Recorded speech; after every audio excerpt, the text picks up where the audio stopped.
The moment I stepped through the iron gates of Whitaker Estate, I knew I had just walked into a night that would define everything that came after. Judith Whitaker, Ryan's mother, greeted me with a smile that was technically polite and emotionally empty. Her eyes moved slowly over my plain navy dress, my simple shoes, the lack of jewelry on my wrists.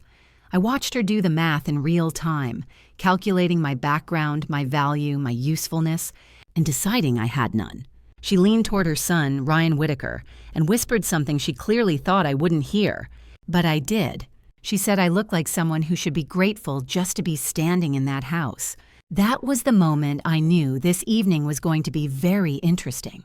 My name is Maya Collins. I'm 31 years old, and I've been hiding a secret from the man I was supposed to marry. Not a small secret, not an innocent one. For the past 14 months, Ryan has believed I was barely getting by. The truth?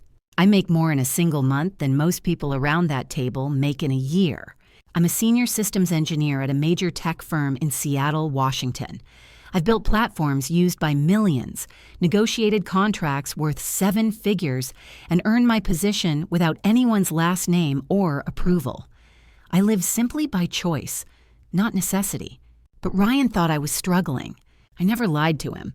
When we met at a cafe over a year ago, he asked what I did for work. I told him I worked in tech. He nodded, smiled, and casually assumed I meant a support role. I didn't correct him. He filled in the blanks himself. Why would I let the man I loved believe I was poor? Because my grandmother, Ruth Collins, taught me something long before she passed away. A person's true character only shows when they think you have nothing to offer them. So when Ryan invited me to meet his family at Whitaker Estate, when he warned me that his mother cared deeply about appearances, when he hinted that this dinner might be a turning point, I made a decision. I would arrive exactly as they expected. No designer clothes, no expensive accessories, no signs of success. I would let them believe I was ordinary, replaceable, easy to dismiss. And I would watch very carefully how they treated someone they believed was beneath them. If this story touched you, please subscribe to the channel. Your support helps this space grow and brings you more quiet stories like this. Thank you for listening. Judith Whitaker stepped aside just enough to let me pass, her hand gesturing toward the interior of Whitaker Estate as if she were granting permission rather than offering hospitality. "Welcome," she said. Her voice was smooth, practiced, the kind of tone that had learned to sound gracious without ever being warm. "Thank you for having me, Mrs. Whitaker," I replied.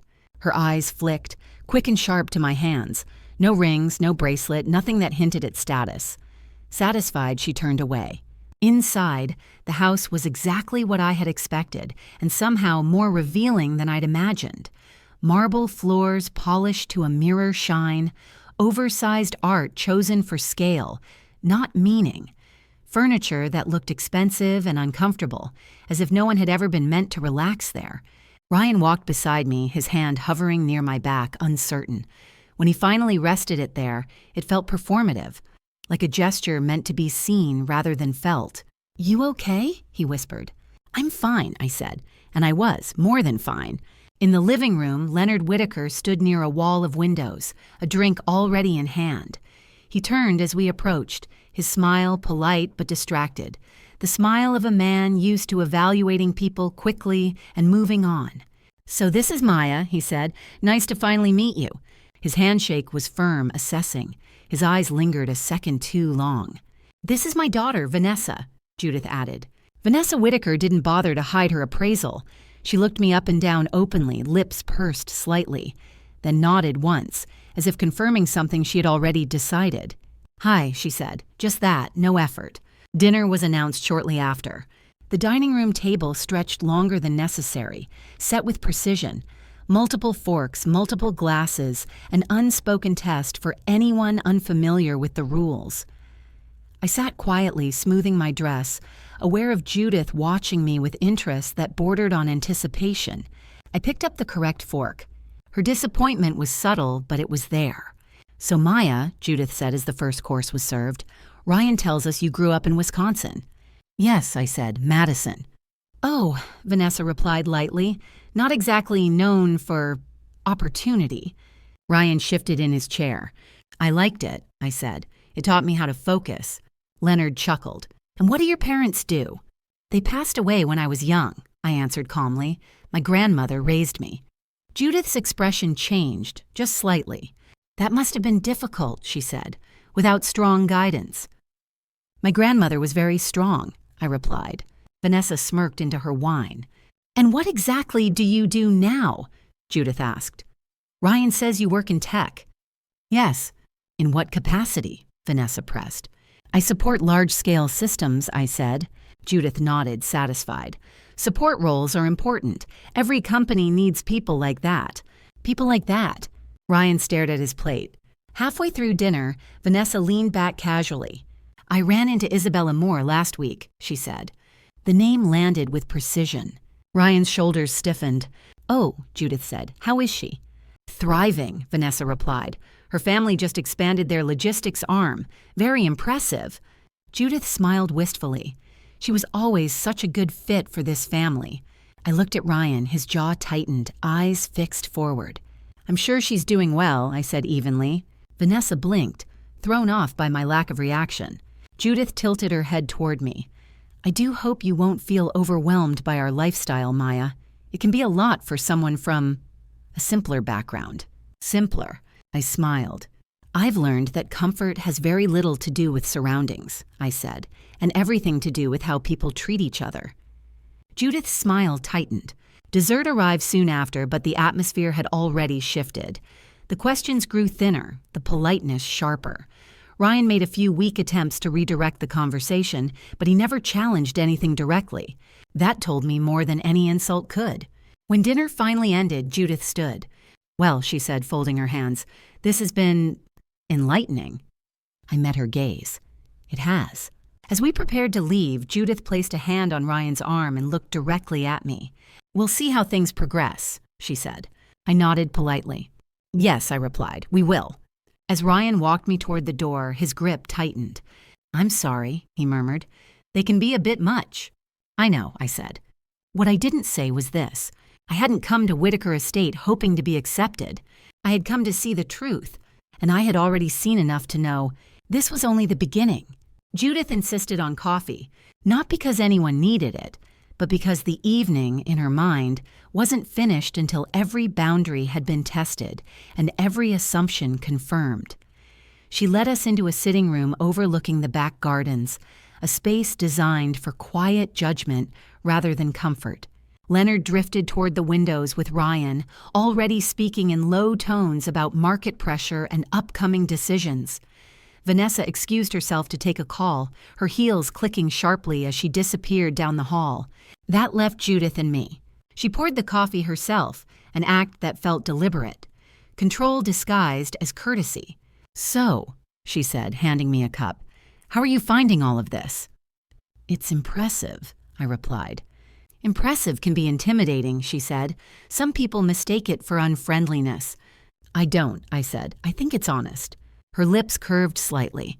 Honesty is important in families like ours. Families like ours.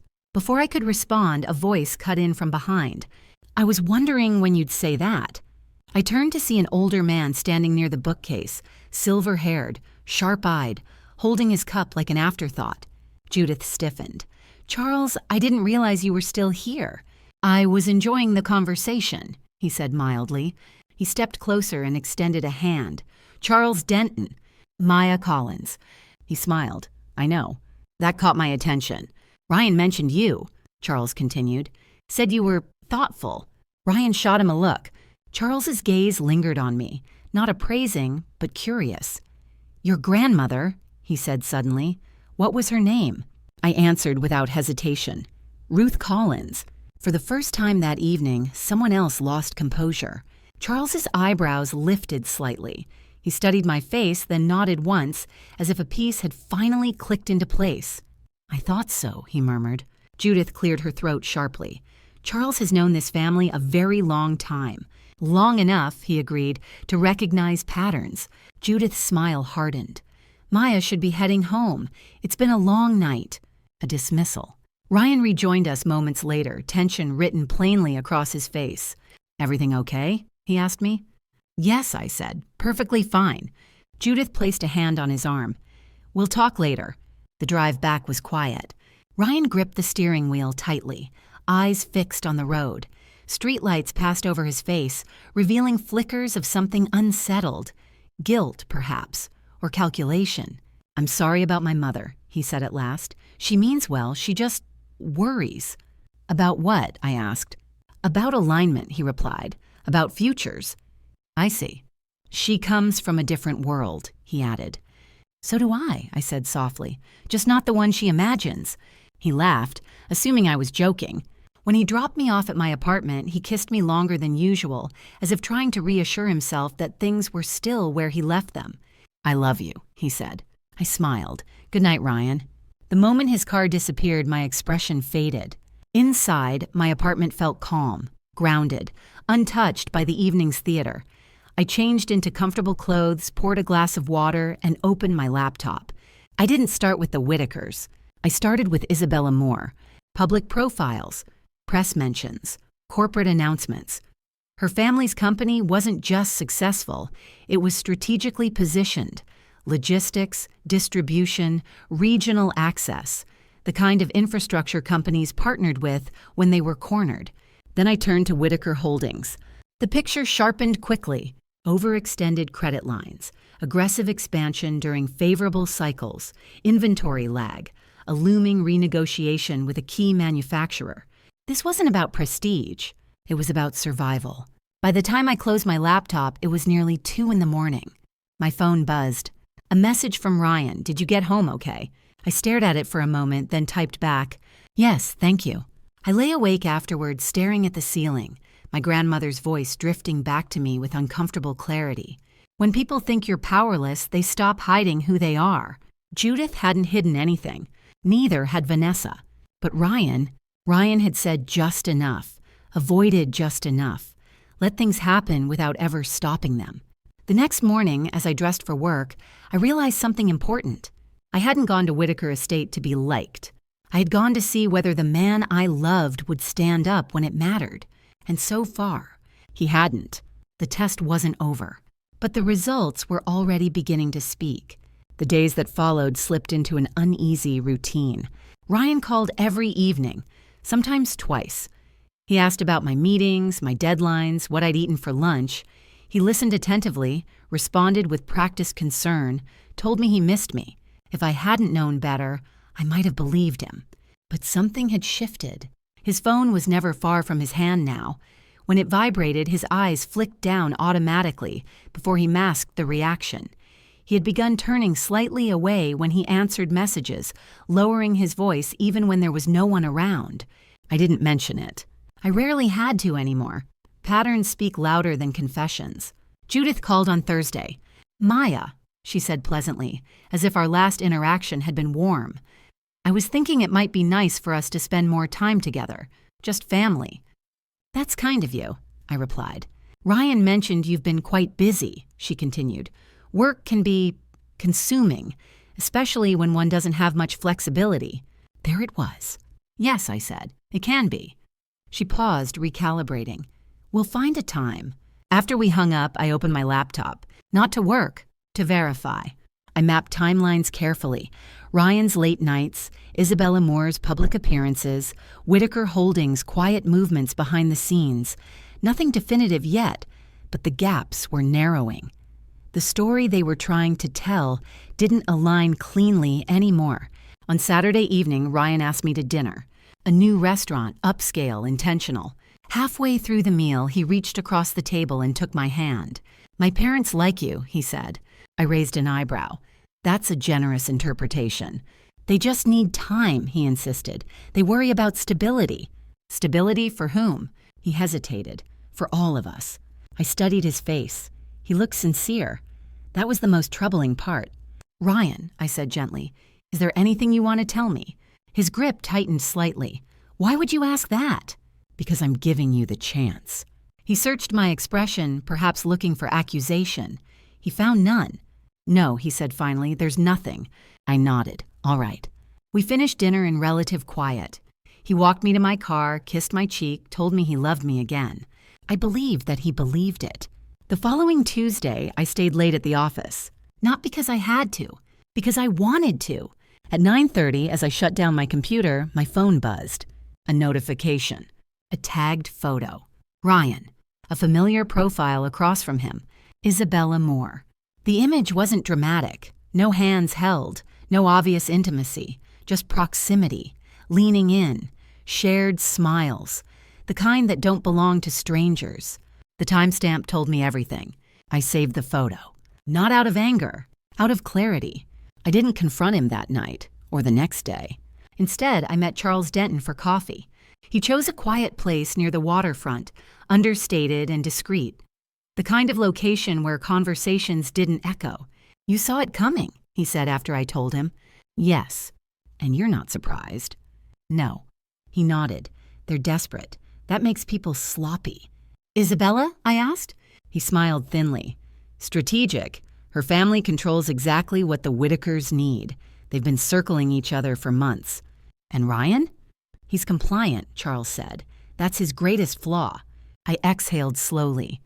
I wanted to believe he was better than that. "Wanting doesn't make it so," Charles replied gently. As we stood to leave, he paused. "You should know, Judith is pushing for something public."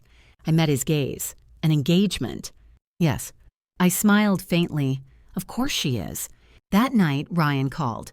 "Maya," he said, a little too brightly. "My parents want to host something, a small gathering." "How small?" I asked. "Important people," he corrected himself. "It would mean a lot." "To whom?" I asked. There was a pause. "To us," he said finally. I leaned back against my kitchen counter, the city lights glowing softly beyond the window. "All right," I said. "Let's do it." He sounded relieved, almost triumphant. After we hung up, I stood there for a long moment. The test my grandmother had taught me about, the one you give not with words but with time, was nearly complete. They thought I was still reacting. They didn't realize I was preparing. Because when people believe they have the upper hand, they stop watching for consequences. And I had learned long ago. That's when the truth moves fastest. Once I agreed to the gathering, everything accelerated. Judith Whitaker moved with renewed purpose. Invitations were sent within days, tasteful, understated, and very specific about who mattered. Executives, investors, longtime family associates, people whose opinions carried weight far beyond polite conversation. This wasn't a celebration. It was positioning. Ryan noticed the shift too, though he pretended not to. He became more attentive, more careful with his words, as if he were trying to stabilize something already slipping through his fingers. "You okay?" he asked one evening, watching me from across the table. "I'm fine," I said truthfully. He studied me for a moment. "You've been calm." "I've always been calm." "That's not what I mean," he said. "Most people would be nervous."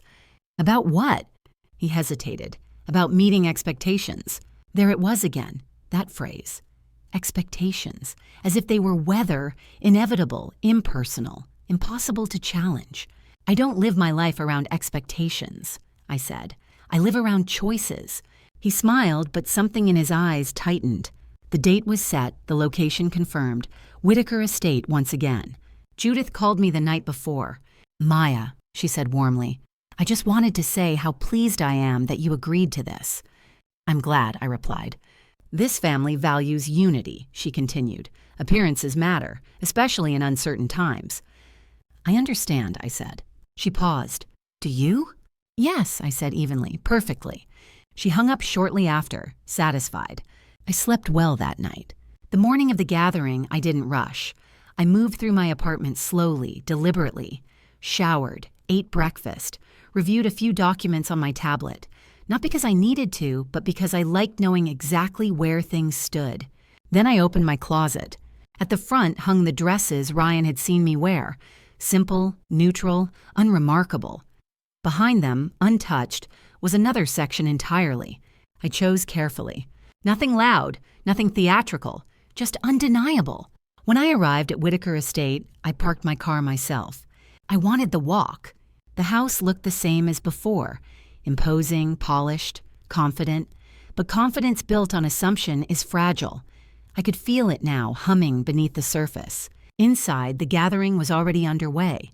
Soft music, low laughter, glasses clinking, conversations layered with coded language and cautious optimism. I stepped in quietly, letting the room notice me before it recognized me. The effect was immediate. Heads turned. Conversations slowed. A few people frowned, not in disapproval, but confusion. That was new. I greeted people easily, introduced myself, spoke clearly, comfortably. I didn't volunteer information, but I didn't hide it either. When someone asked what I did, I answered fully. Senior systems engineer, Seattle, large-scale platforms. Recognition sparked in a few faces. Names were exchanged, phones discreetly checked. The room recalibrated. I found Judith near the center of it all, holding court with practiced ease. She hadn't seen me yet. When she did, the change was subtle but unmistakable. Her smile faltered. Her eyes swept over me, sharp and assessing, no longer dismissive. Something in her posture stiffened.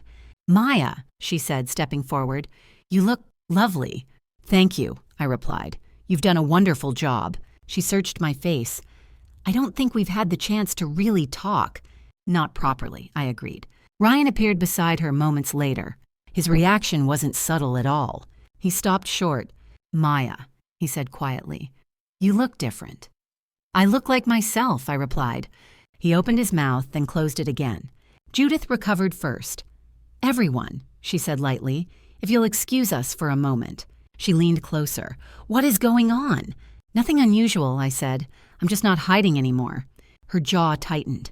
"This isn't the time." "For what?" I asked. "Honesty?" Before she could respond, Charles Denton appeared at my side, calm as ever.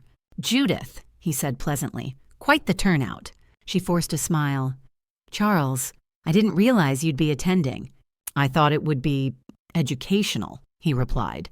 Ryan shifted uncomfortably. Charles turned to me. "You're handling this well." "I've had practice," I said. Judith glanced between us, her unease growing. Across the room, whispers spread. The energy had changed. This was no longer a controlled environment. This was an audience. Judith straightened, her voice sharpening just slightly. "We'll begin the announcements shortly." I nodded. "I'll be here." As she moved toward the stage, Ryan leaned closer to me. "Can we talk?" he asked under his breath. "Later," I said gently. "This seems important to your family." He didn't argue. The lights dimmed. The music softened. Judith stepped up to the microphone, her smile polished, her confidence carefully restored. She had no idea that the version of events she was about to present was already obsolete. And as I stood there, calm and unflinching, I realized something with absolute certainty.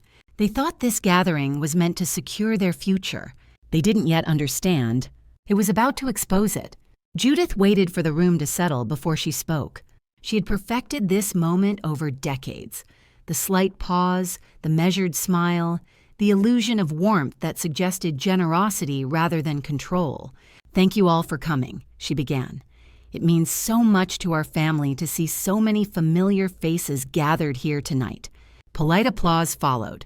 She spoke about legacy, about continuity, about partnerships built on trust and shared values. Her words were smooth, confident, carefully chosen to reassure the people who mattered most. I watched the crowd instead. A few guests nodded along. Others listened with narrowed eyes. One man near the back checked his phone repeatedly, his expression unreadable. Charles Denton stood with his hands loosely clasped, calm as ever. Judith gestured toward Ryan. "My son," she said, pride threaded through every syllable, "has reached an important point in his life, and tonight we want to share something special with you." Ryan stepped forward. His face was pale, his smile slightly delayed, as if his body needed a moment longer than his training allowed. He searched for me in the crowd. When our eyes met, I saw it clearly. Hope, fear, and something dangerously close to relief. As if he believed this moment would lock everything back into place. Judith turned toward me. "Maya," she said, extending a hand. "Would you join us?" The room shifted. I stepped forward without hesitation. Ryan reached for my hand as I joined him on the stage. His grip was warm, familiar, and uncertain. Judith handed him a small velvet box. He opened it. The ring caught the light immediately. Large, impressive at a glance. Designed to be admired from a distance rather than studied closely. Ryan cleared his throat. "Maya," he said, his voice steady but tight. "We haven't been together long, but I know what I want. You're kind, supportive, and supportive." There it was again. He lowered himself onto one knee. A collective intake of breath rippled through the room. "Maya Collins," he continued, "will you marry me?" Judith's smile widened. Vanessa appeared at the edge of the crowd, arms crossed, watching intently. Phones were already being raised, discreetly ready to capture the moment. I looked down at Ryan. For a brief second, I considered the simplest outcome: saying no, walking away, ending everything cleanly and immediately. But simplicity wasn't the truth of this situation. The truth deserved room. I smiled. "Yes," I said. The reaction was instant. Applause, gasps, smiles. Judith clapped as if she were at a performance she had rehearsed. Ryan exhaled sharply, relief flooding his face as he slid the ring onto my finger. It fit. Of course it did. He stood and kissed my cheek, lingering just long enough to look convincing. Judith stepped forward, placing a hand over ours. "We're so happy," she said. "Welcome to the family." I met her gaze. "Thank you." The celebration resumed around us. Champagne poured, congratulations offered, plans already being discussed. Judith spoke animatedly about engagement parties, venues, timelines. Ryan stayed close to me, his hand never leaving mine, as if afraid I might disappear if he let go. "You okay?" he whispered. "I'm fine," I replied, which was true. Across the room, Charles Denton caught my eye and raised his glass slightly. "Ready." As the crowd shifted, I excused myself gently and stepped away, weaving through the guests. Near the edge of the terrace, I pulled out my phone. I didn't need to look at the screen. I already knew what was there: a photograph, a date, a time. Ryan and Isabella Moore seated close together at a restaurant, his hand on hers, her head tilted toward his. Taken 2 weeks ago. I slipped the phone back into my clutch and took a breath. This wasn't about embarrassment. It was about truth. Inside, Judith was speaking again, louder now, more confident. She was building towards something, an announcement layered carefully over celebration, a promise of stability, of future alliances. I returned to the center of the gathering just as she reached the microphone again. "One more thing," she said brightly. "Before we continue the evening, there's someone who should say a few words." Her eyes found me. "Maya." The room turned. Ryan's grip tightened. I stepped forward calmly and took the microphone from her hand. Judith smiled at me, confident, assured, unaware. "Thank you," I said, my voice steady. The room grew quiet.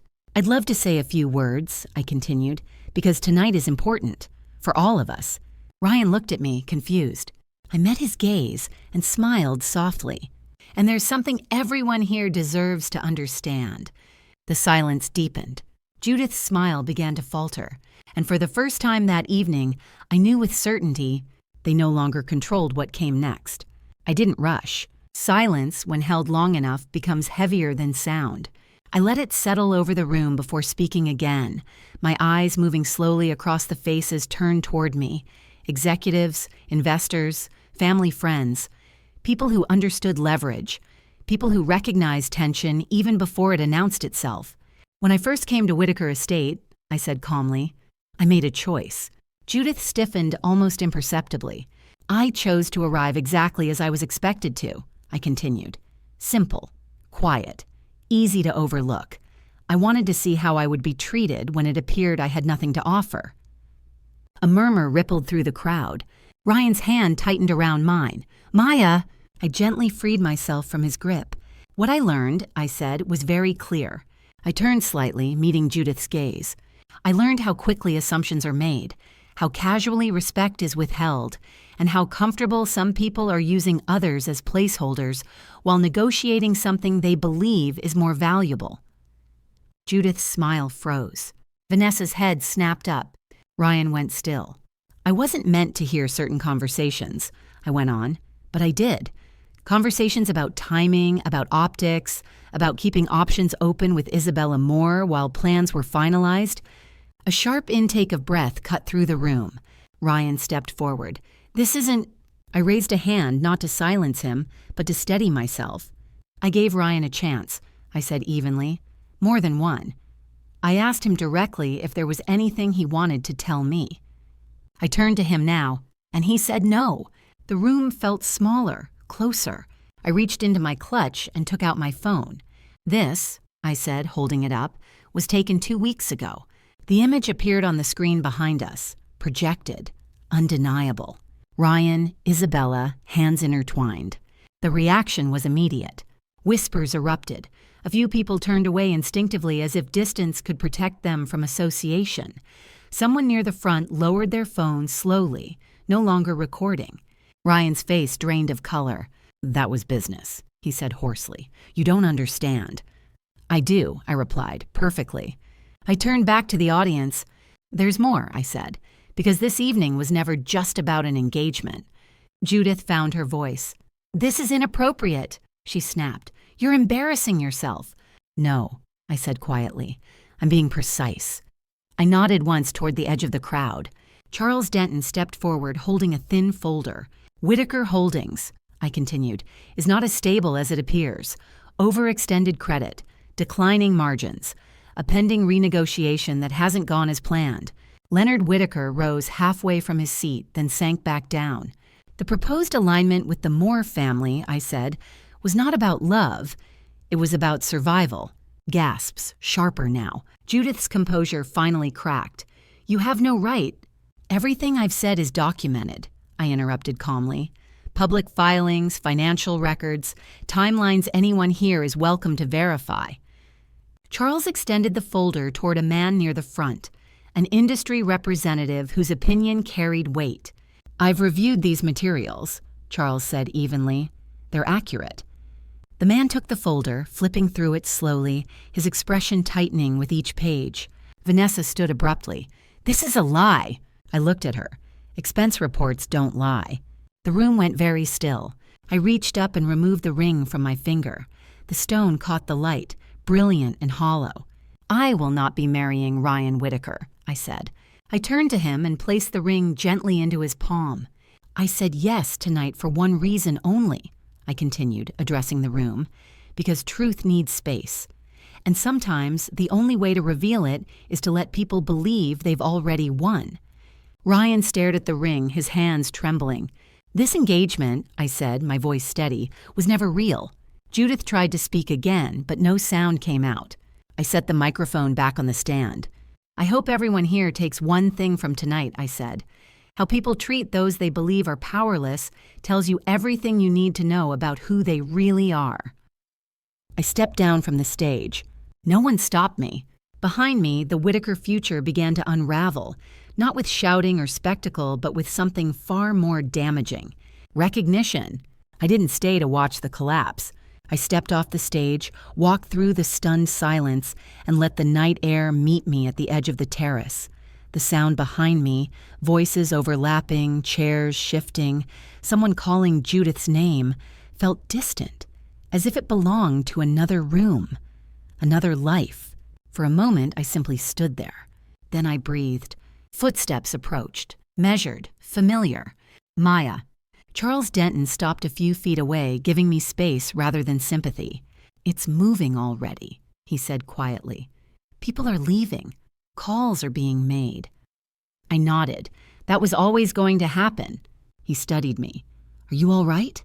"Yes," I said without hesitation. "I am." Inside, the gathering was dissolving with remarkable speed. Guests slipped away in pairs and small clusters, murmuring behind raised hands. Phones glowed in the dark like signals. The carefully curated illusion of control had fractured, and no one wanted to be caught standing too close to it. I walked toward the valet. As I waited, I allowed myself one glance back through the glass doors. Judith Whitaker stood rigid near the stage, her face pale, her mouth moving as she spoke to someone who clearly wasn't listening. Vanessa was arguing with a man I assumed was her husband, her gestures sharp and frantic. Leonard sat heavily in a chair, staring at the floor, shoulders slumped in a way that spoke of long-ignored truths, finally demanding attention. And Ryan stood alone. The ring was still in his hand.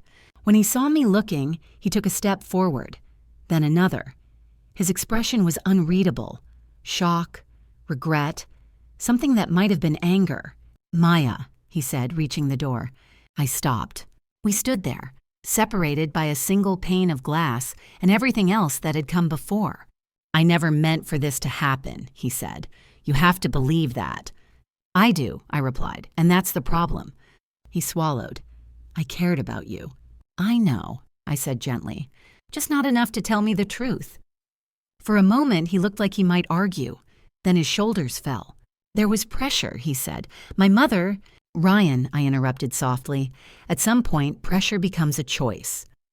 He closed his eyes. I turned away. The valet returned with my car. I took the keys, thanked him, and drove off without looking back. The drive home was quiet. I didn't turn on the radio. I didn't replay the night in my head. I let the city lights pass, one after another, marking distance rather than memory. When I reached my apartment, I sat in the car for a long moment before going inside. The building was calm, unchanged. No marble floors, no chandeliers, just concrete, glass, and familiarity. Inside, I changed into comfortable clothes, poured a glass of water, and sat at the kitchen table. My phone buzzed. A news alert. Whitaker Holdings faces review. After engagement event raises questions. I skimmed the article. Carefully worded. No accusations yet, just concern, just scrutiny. That was enough. Another buzz. A text from Ryan. "Please, just talk to me." I stared at the screen. Then I deleted it. Some conversations only exist to delay acceptance. The next morning, I woke early and went for a run. The air was crisp, the streets quiet. My body moved easily, unburdened by the tension it had carried for weeks. At work, no one mentioned anything. They didn't need to. Whatever had happened belonged to a world I had already left. Later that afternoon, Charles called. "The manufacturer suspended negotiations," he said. "They're reviewing everything." "And the Moore family?" I asked. "They've gone silent." I smiled faintly. "That figures." He paused. "You handled it cleanly." "I handled it honestly," I replied. "That's rarer." When the call ended, I leaned back in my chair and looked around my office. Screens, whiteboards, half-finished diagrams, work that mattered. For the first time since agreeing to meet Ryan's family, I felt something settle completely. Not satisfaction, not triumph, closure. That evening, as the sun dipped behind the buildings, I took my grandmother's necklace from its place on the shelf and fastened it around my neck. The weight of it was familiar, grounding. She had taught me that tests aren't about proving others wrong. They're about proving yourself right. I stepped onto my balcony and watched the city breathe. Cars moving, lights flickering on, lives continuing without ceremony. The Whitakers' story would continue in boardrooms and legal offices, reshaped by people far more ruthless than I had ever needed to be. But my part in it was finished. I went back inside, closed the door, and let the quiet stay. Not because I was alone, but because I was free. The days that followed were quieter than I expected. Not empty, just calm. The kind of calm that settles after something heavy has finally been set down. At first, the world reacted in fragments. Short articles, industry whispers, carefully worded emails sent and unsent. Whitaker Holdings became a name people spoke softly around, like a cautionary example still forming. I didn't read everything. I didn't need to. Charles kept me informed when it mattered. A suspended partnership here, a postponed deal there, nothing dramatic. Just the slow, inevitable tightening that follows exposure. At work, life continued uninterrupted. Meetings, deadlines, design reviews that demanded precision and focus. The familiarity grounded me. My team didn't look at me differently, didn't ask questions, didn't treat me like a story. I appreciated that more than I could have explained. One afternoon, my director asked me to stay behind after a review. "We're restructuring a few things," she said. "There's a leadership role opening up. I'd like you to consider it." I raised an eyebrow. "Is this the part where you tell me it comes with more responsibility and less sleep?" She smiled. "Exactly." "I'll take it," I said. She laughed. "You didn't even ask for details." "I know my limits," I replied, "and I know my value." Walking back to my desk, I felt something shift. Not upward, not outward, but inward. A quiet confidence that didn't ask permission. That weekend, I drove out of the city. No destination, just distance. The highway opened into familiar stretches of road near where I'd grown up.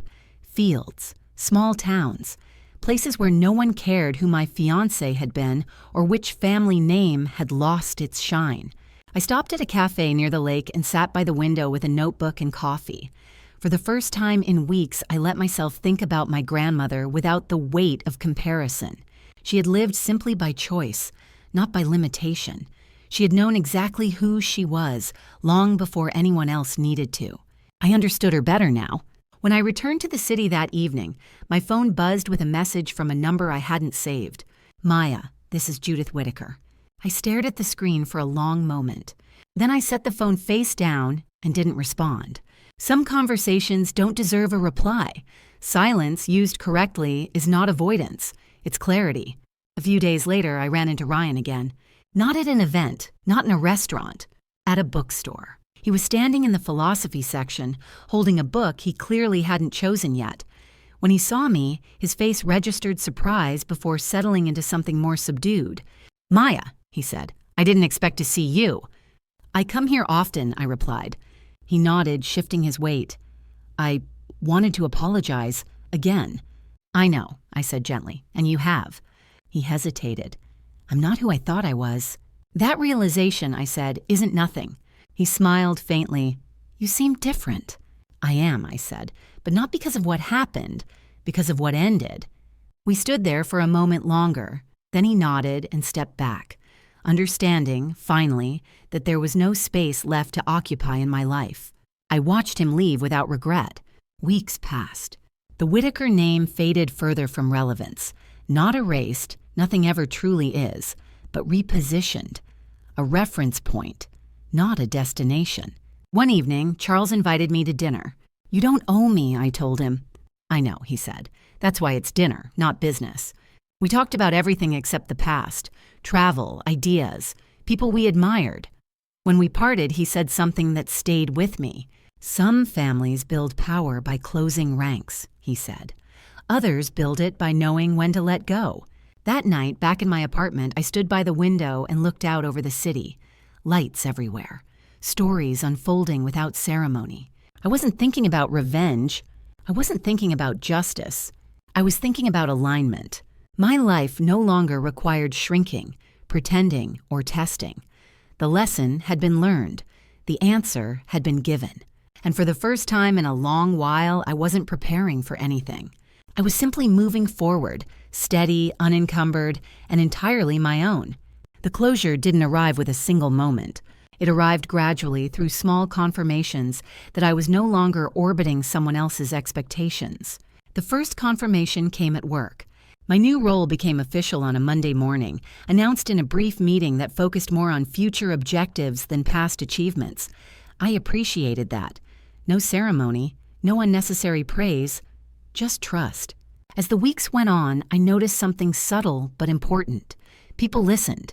Not because of my title, but because I spoke with clarity. Decisions were made faster. Conversations felt cleaner. I wasn't navigating politics. I was solving problems.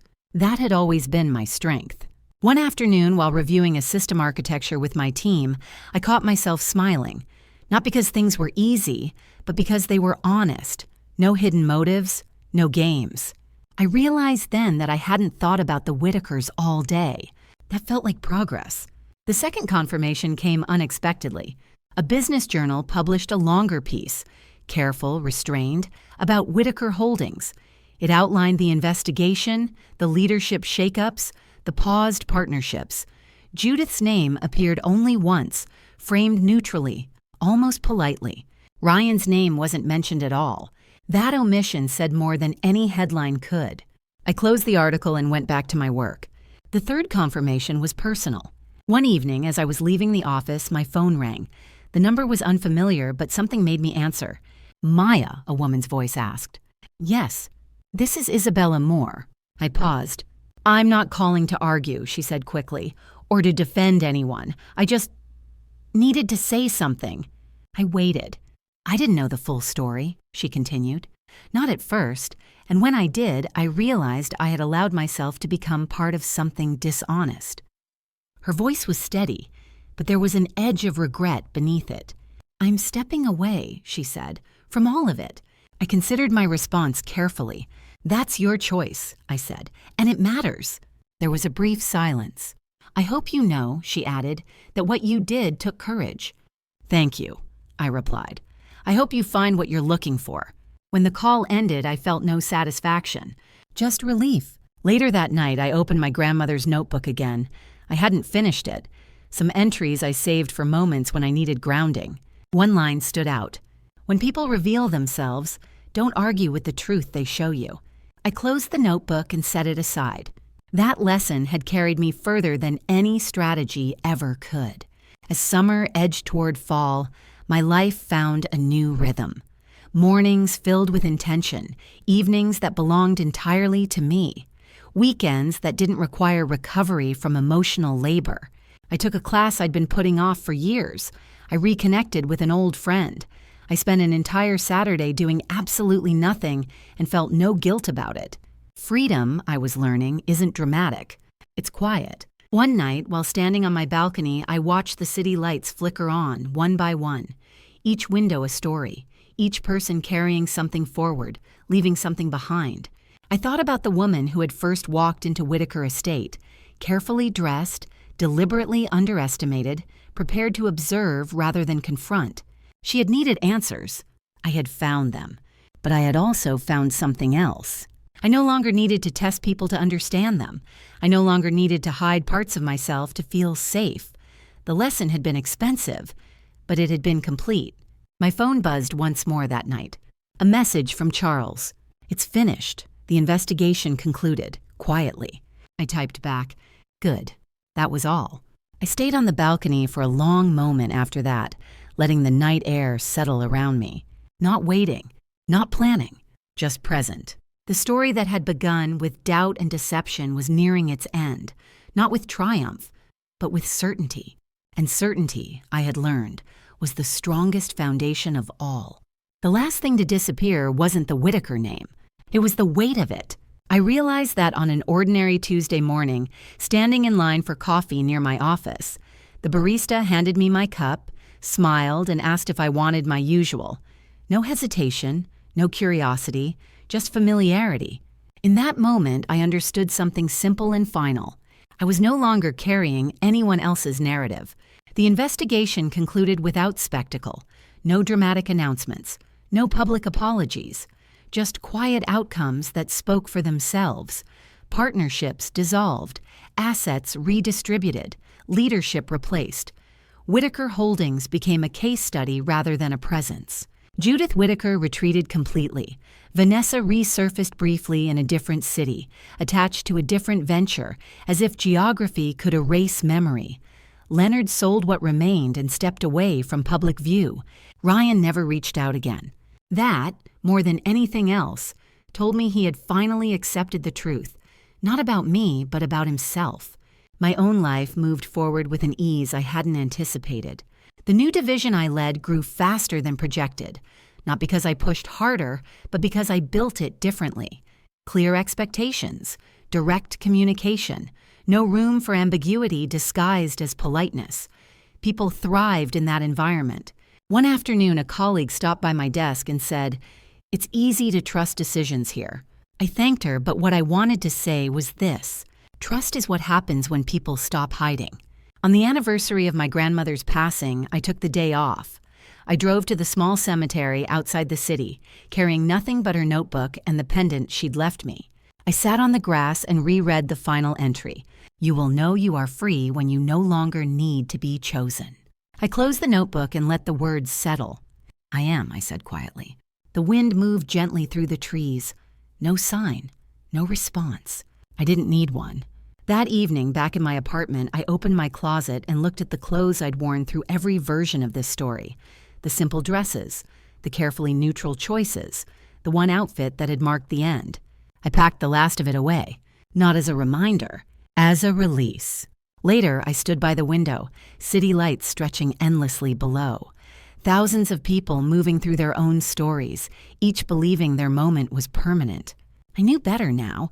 Power shifts. Masks fall, but character remains.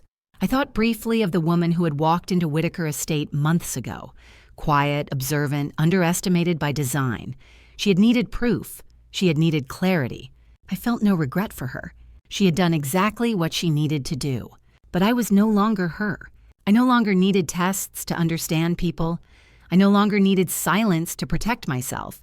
I no longer needed anyone's approval to know my worth. That knowledge was complete, and it was irreversible. I turned off the lights, made tea, and sat in the quiet of my own space. Not lonely, not victorious. Whole. Because in the end, I hadn't taken anything from the Whitakers. I had taken myself back, and that was enough.